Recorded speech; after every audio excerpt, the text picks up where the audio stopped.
अस्सलाम वालेकुम। आप में से कौन-कौन प्लास्टिक की बॉटल्स यूज़ करता है? स्पेशली वो वाली बॉटल्स जो रीयूज़ होती हैं, जिनको दोबारा से फ़िल किया जाता है। जैसे कि हम अपने बच्चों को स्कूल में दे के भेजते हैं।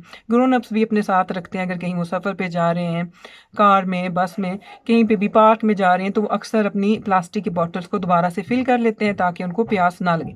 तो आप में से ऐसा कौन-कौन करता है? उनके लिए ये वीडियो है।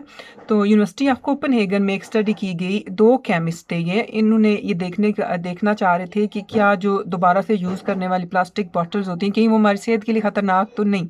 जब ये स्टडी कंप्लीट की गई तो बड़ी सरप्राइजिंग उनको चीज़ें पता चली, और वो ये था कि जब आप रीयूजेबल प्लास्टिक बॉटल्स यूज़ करते हैं तो पानी में थाउजेंड्स की तादाद में ऐसे केमिकल्स पैदा हो जाते हैं जो हमारी सेहत के लिए बहुत ख़तरनाक होते हैं।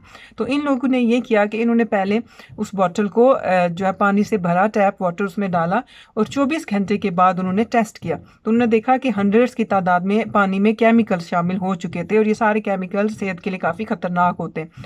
फिर उन्होंने इस बॉटल को डिश वॉश किया। डिश वॉशर साइकिल के बाद उन्होंने देखा कि पानी में जो केमिकल्स की तादाद थी वो थाउजेंड्स में हो गई, यानी कि केमिकल्स की तादाद बढ़ गई, और ये केमिकल सेहत के लिए बहुत ख़तरनाक थे। तो इस स्टडी का ये कहना है कि जो मैन्युफैक्चरर्स हैं, जो ये बॉटल्स बनाते हैं, उनको चाहिए कि अपनी गाइडलाइन को दोबारा से रिव्यू करें और देखें कि किस तरह से वो इन केमिकल से हमारे पानी को बचा सकते हैं। तो आप में से कौन-कौन यूज़ करता है वाटर बॉटल्स रीयूजेबल, या जो एक ही दफ़ा यूज़ की जाती हैं वो? तो कमेंट में लाज़मी बताइएगा, और ये भी बताइएगा कि आपके ख़्याल में या आपकी नॉलेज में ऐसा कौन-सा मटीरियल है जो कि सेफ़ होगा पानी की बॉटल्स में यूज़ करने के लिए? तो ये ज़रूर बताइएगा, अपनी राय से ज़रूर आगाह कीजिएगा। ये वीडियो देखने का शुक्रिया। अपना ख़्याल रखिएगा। अल्लाह हाफ़िज़।